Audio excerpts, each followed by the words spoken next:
So this video is titled Prosperity because I'm going to be talking about prosperity. I'm going to be talking about a few other things too. It's just whatever come up while I'm talking, to be honest. But I specifically want to talk about prosperity in this Tea, Wisdom, Food, and Money episode on my channel because that is what we should all be climbing towards.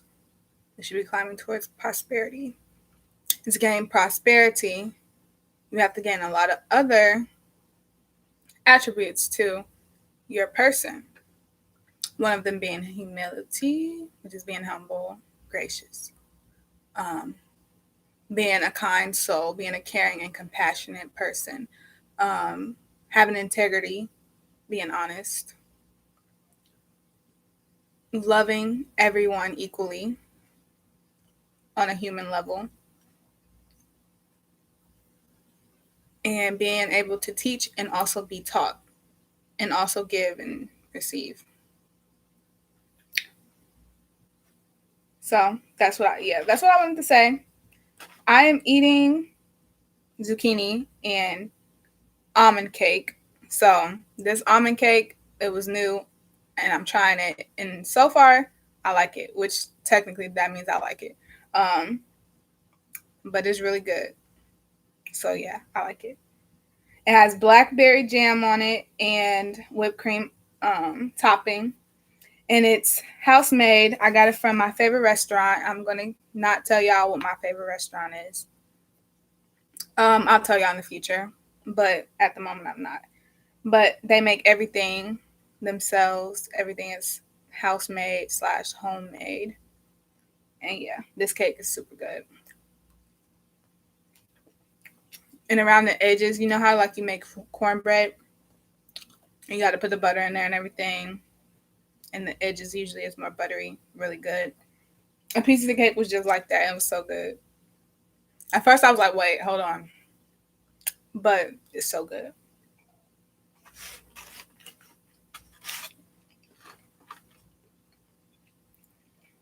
My new favorite vegetable is zucchini.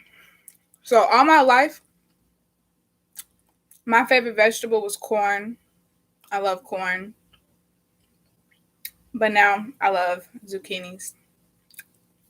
I've never been a carrots type of person, but the carrots that is at this restaurant that I'm talking about, that I'm eating right now, they be good.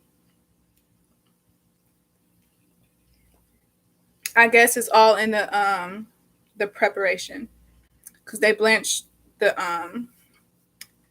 vegetables and the potatoes and all that kind of stuff. They blanch them beforehand before they cook them, before it comes time to cook them. I think I have told y'all what my favorite restaurant was. But just in case I didn't, I'm not going to tell y'all right now. It's local. And that's why I'm not telling y'all.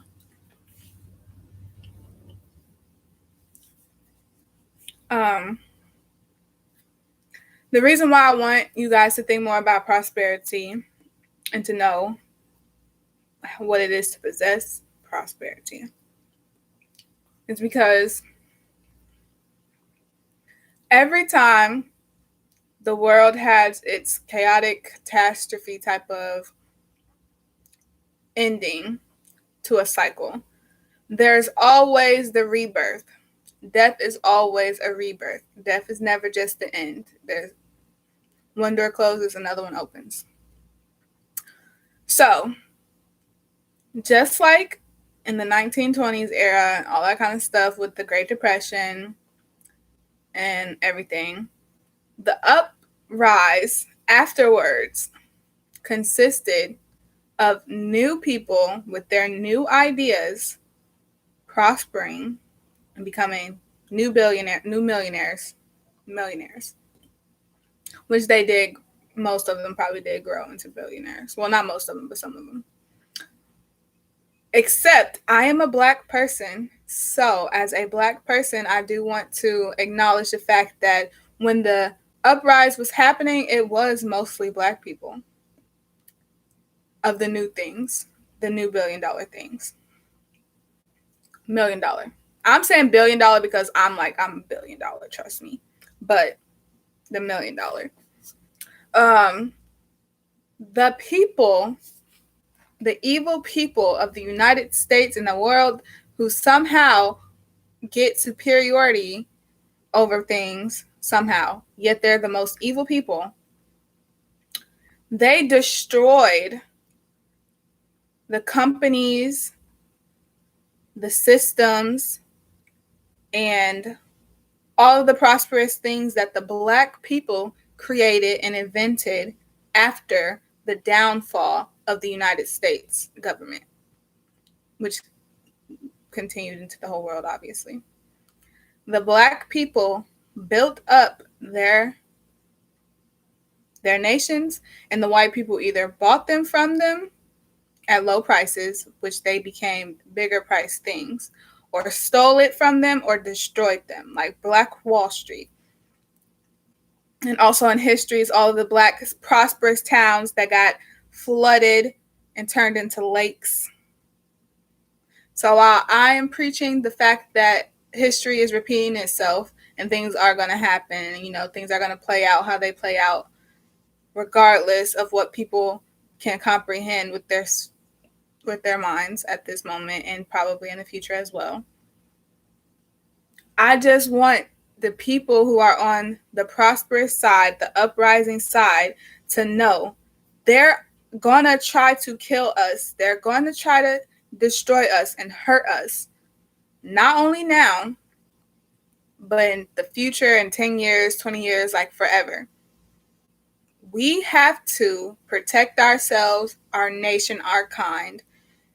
Even though the crazy thing is that we fight for equality and we fight for human rights, actually. They fight against us because they want to be superior. But I'm pretty sure we all know history tells the story. Who is prosperous? Who are the ones that created everything? Who are the ones that made everything? Who are the people who keep things afloat? Who are the workers who work to keep things intact? Forced or not forced, because it was forced by them. But naturally, we was able to do it, and that's exactly why when we were forced, it was us who were forced.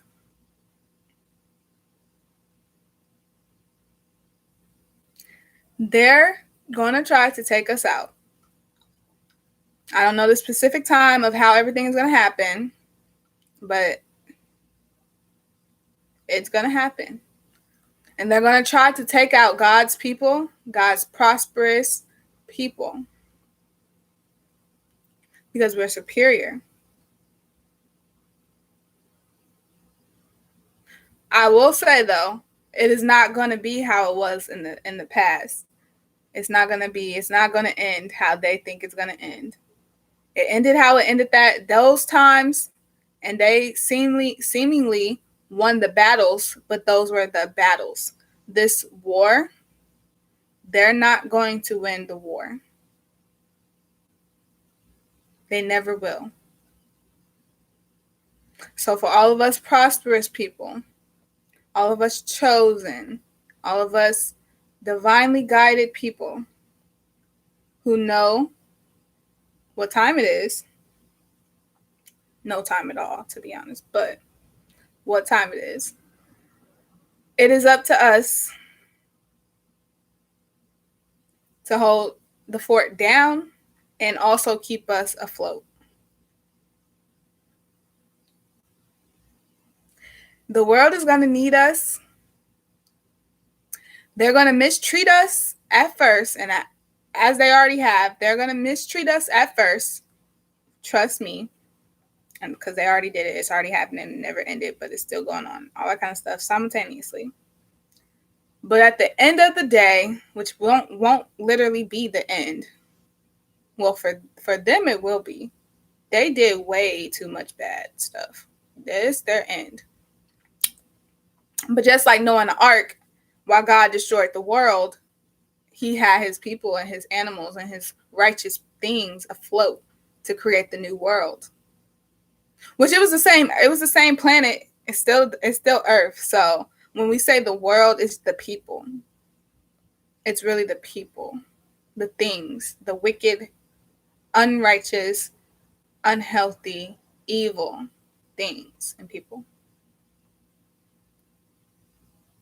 But the ones who are going to be chosen to start the new world, set the foundations and the structures for the new world, we've already been chosen. Already happened. Yeah, it's up to us. They're going to need us.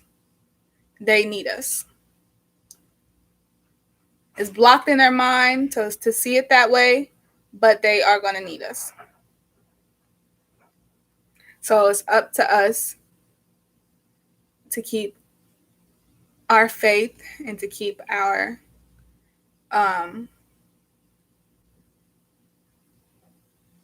discernment. And I know I'm saying that, but this isn't all the way discernment because I'm basically saying. So technically, if anyone who was the bad people wanted to, they see me and they hear me talking what I'm talking about. They're the bad people. They're the bad guys. They definitely could do something. But God has placed upon me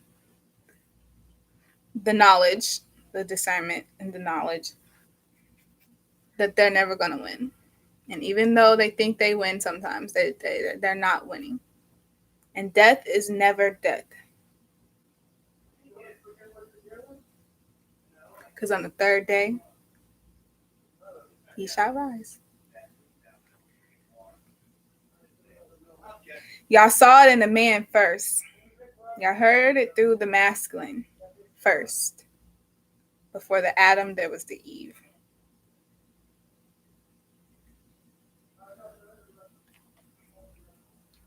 But we gonna see how it play out. Y'all gonna, well, some of y'all not gonna see. But the ones who are worthy enough to see, they're gonna see how it plays out.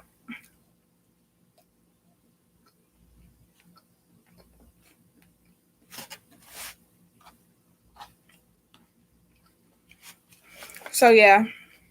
This cake is so good.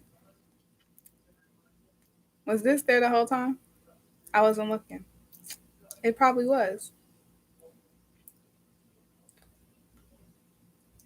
Let me see what it is. Hold on. That was there the whole time? Well, you know, one day I'm going to have a team. They're going to catch all of the mistakes like that. I'm going to look picture perfect every time. Was that there the whole time? Yeah, it had to be because it's still right there too. Well, only the weak-minded people will pay attention to that too much.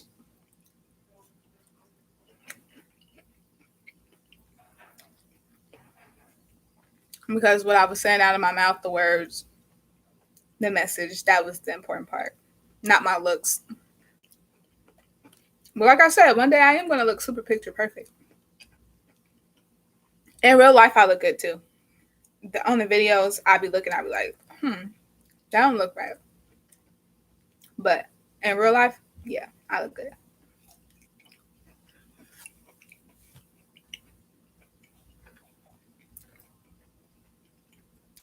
You know, I just wish that I could fly.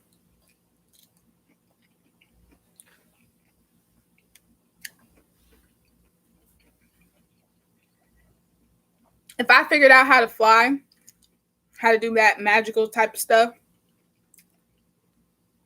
the bad, closed-minded people would try to kill me or take me to go get dissected and put in a museum or something because they're dumb.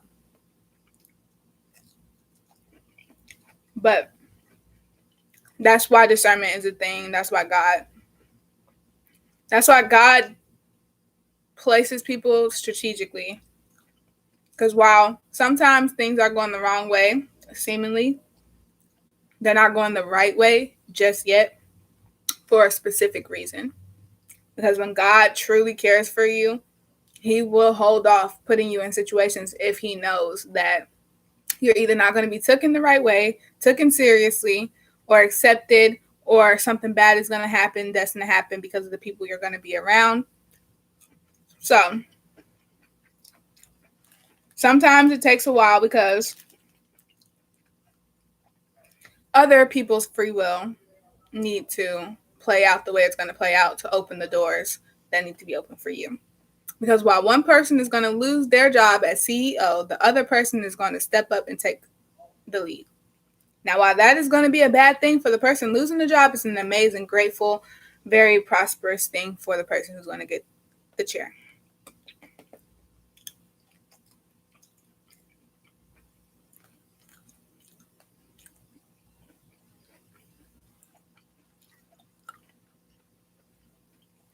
That's why I love my lips, because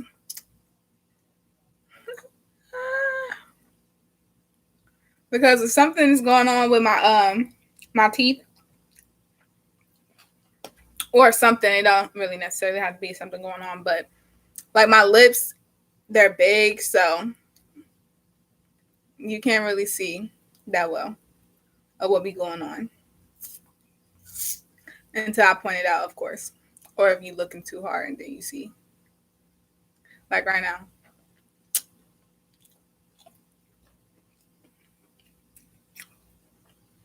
But yeah,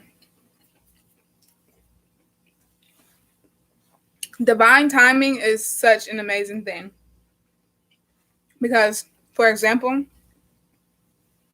while I feel I'm ready for what I know is going to be a part of my life, like a step in my life, an amazing journey for my life, I know it's going to happen. I've known my whole life certain things was going to happen for me, to me, and I was going to be a certain type of thing. But the way that it plays out and how I get there and stuff like that is completely God's timing. And yeah, I trust it. Excuse me.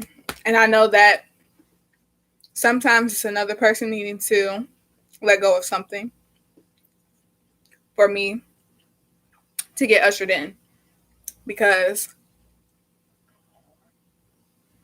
if I'm going to be in a predicament, or anybody, if someone is going to be in a predicament that is going to hinder or destroy what they have going on and what they're supposed to do, is going to discourage them or anything like that, God is not going to put them in that situation. Because what they work so hard to obtain, to get over, and to achieve within themselves cannot be destroyed by something as God-given as timing.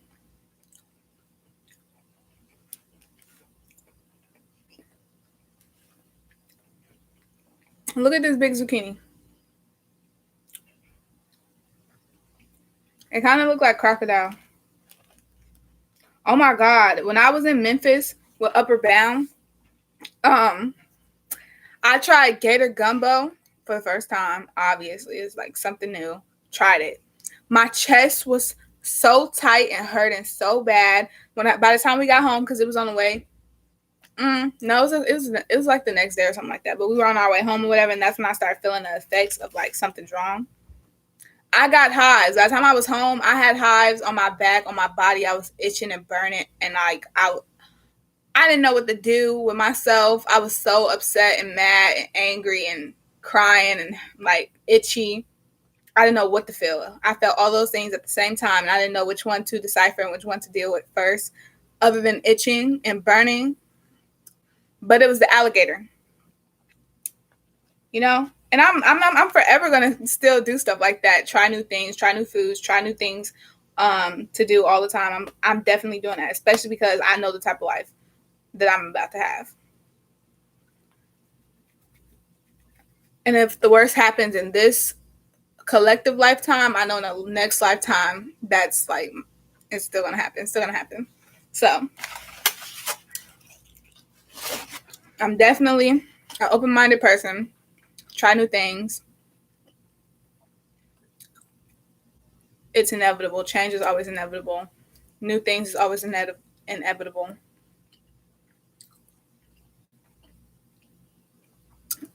I can't wait to go to Nobu. I've never been to Nobu. And people always talk about Nobu and be like, oh, that's my favorite place. Even though I feel like it's only their favorite place because certain things happen when you're at a certain level, certain things happen with your body and with your taste buds, with your food to intake and everything. I remember when I went to Arizona not too long ago for the first time. It was my first time being on the West Coast.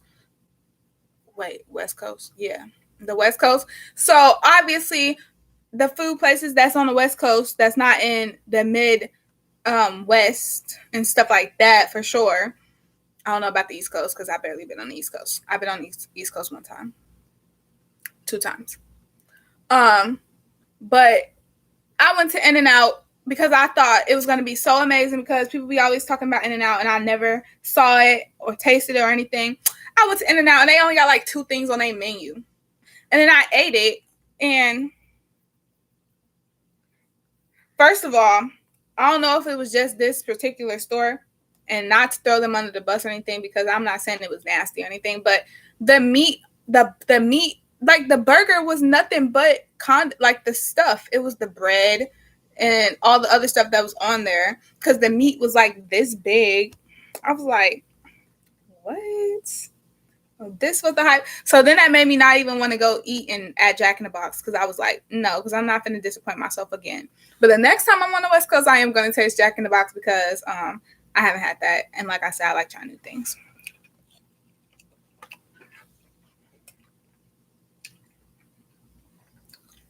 I remember my first time ever going to Olive Garden.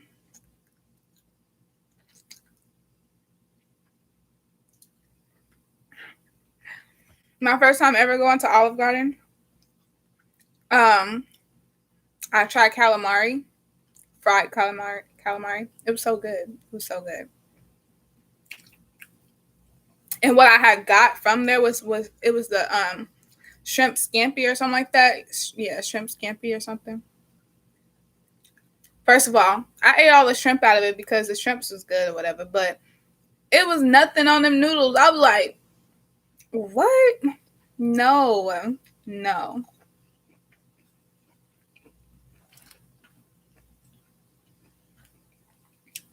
My first time going to Florida, which was one of only the 2 times that I was on the West Coast. So East Coast. The 2 times I was on the East Coast was for Florida and for Washington, D.C. All with Upward Bound. I love Upward Bound. The one I was in and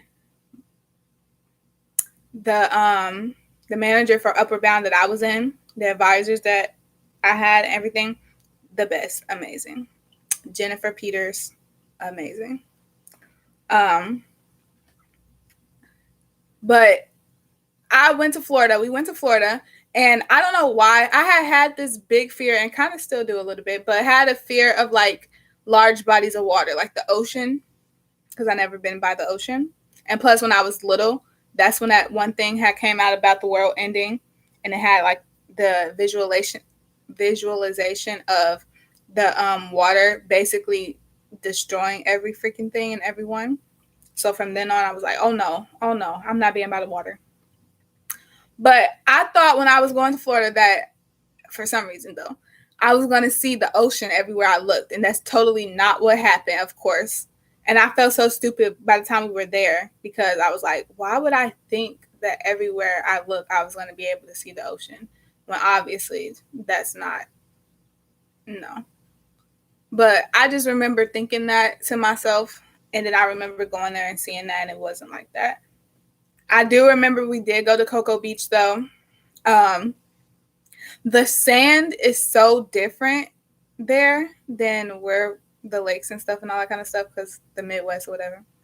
But the sand was so different. The water, oh my God, that stuff is so salty. I promise you, by the time I got home, I didn't eat nothing with too much salt in it for like 2 months. I couldn't stand the taste of salt by the time I got back from Florida.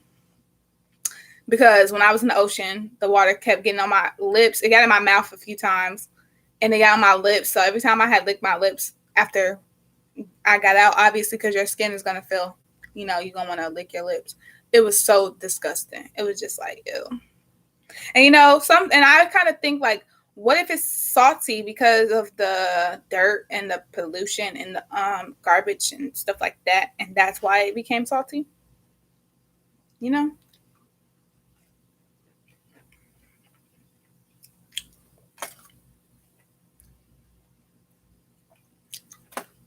When I went to Washington D.C., I was surprised about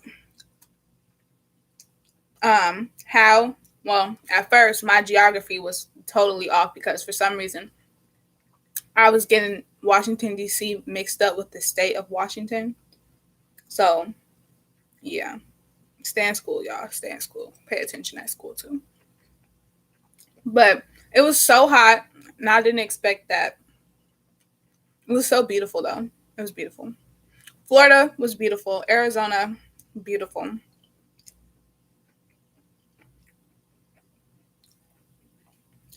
Memphis, we went to Graceland. It was beautiful. I like that. The mansion was beautiful.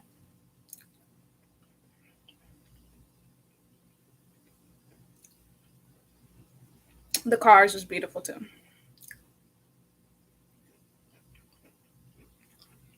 What else?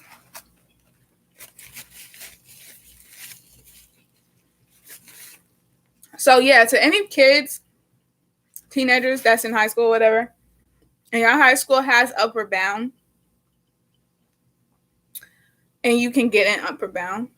So to be honest, I think basically the most requirements is that you get good grades, a 2.5 GPA, or around it. They sometimes they're lenient a little bit. If you can make it and they believe you can make it like that, they're lenient. And I think having being the first person in your family to go to college, basically, first generational college student. And if I'm not mistaken, something about income too, low income basically, or lower income. Yeah, but I encourage everyone, if you have that chance, you have the opportunity, apply for Upward Bound, get an Upward Bound. It's amazing. Where I was at, it was amazing. The trips was amazing. Summer program, amazing.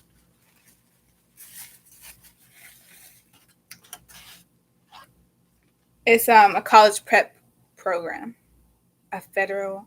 Oh dang! When I was just talking about the government shutting down, but yeah, that is a federal college program, federal funded, I think, college prep program. Yeah.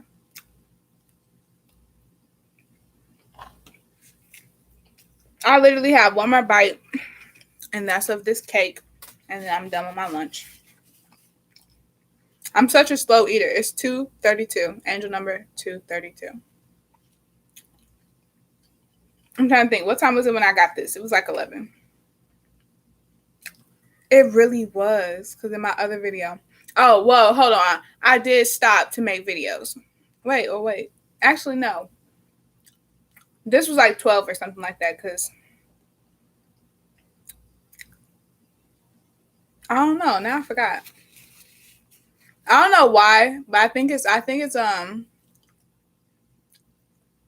something spiritual. I think something spiritual, but my memory of what just happened, of what did I just say, of things that happened, it's like if it wasn't something significant,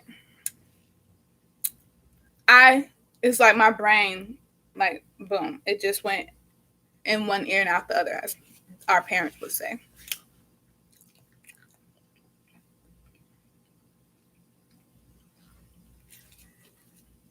But if it's important or something like that, I'm not gonna forget it. But if it was something like that, I just senselessly said or did or something, then I forget. You guys, I'm trying to think, do I want to get a tattoo? I kind of really like the idea of tattoos because it's like artwork and make your, artwork on your body. I like that. I really like that. But this whole Bible thing about the mark of the beast and everything, I know some people are like, oh, it's the vaccine and stuff like that, which who knows. But I don't know exactly when it was, and I don't know exactly where I saw this, but it was a video talking about the fact that it was in some other country.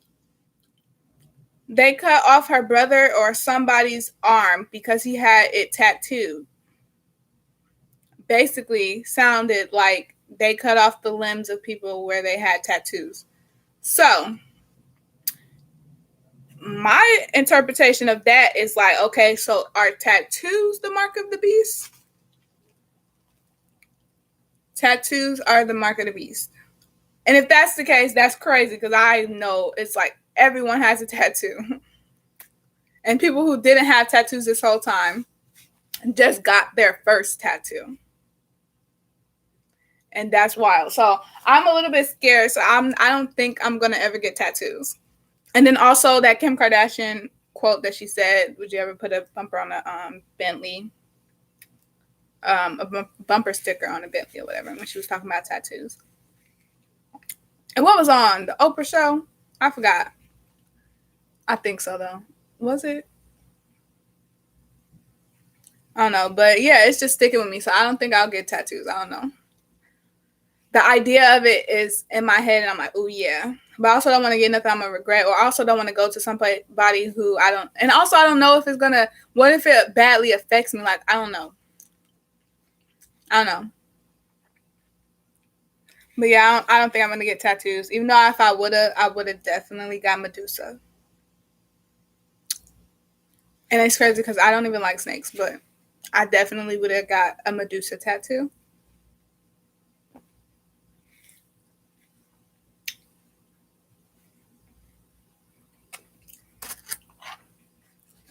I'm gonna share my last bite with y'all, and I'm gonna get off of here. So this is the cake. This is the bottom, and then this is the blackberry jam and the whipped cream topping. Eat it. There you go. Boom. Look how good that looks. Look how cool that looks. That is so cool. You can kind of see like what I was talking about, like the butter or something like that. Even though I don't think this part is salty. Mm.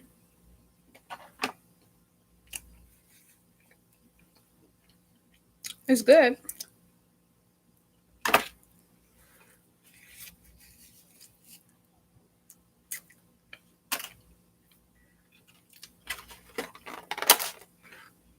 I'm going to forever have to check my teeth now whenever I'm doing something when I'm eating.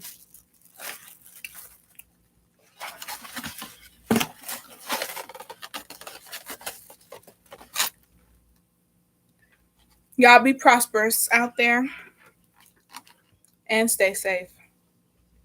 And go buy some tissue and some water bottles. Go buy some wipes, some flushable wipes. Oh, speaking of that, I did just buy some last night. Wait, yeah.